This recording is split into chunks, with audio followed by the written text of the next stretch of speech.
actuellement, ce qui est très marquant dans ce domaine de la finance soutenable, c'est, malgré tout ce qui a été discuté, les approximations, les difficultés, c'est les pas de géant.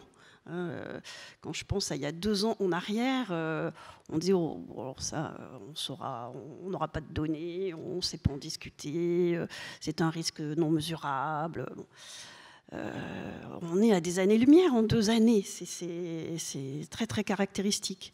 Et la pression augmente.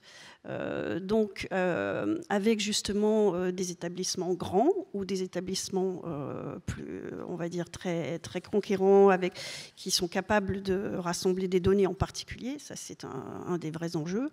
Le débat, moi, qui m'intéresse maintenant dans le cadre européen, c'est en particulier avec le Parlement, qui est quand même le plus conquérant justement sur ces normes, de dire, nous, notre métier, c'est de gérer, d'apprécier les risques, de savoir les pricer, pour que tout un chacun dans sa vie avance avec une nouvelle stratégie économique, verte, etc.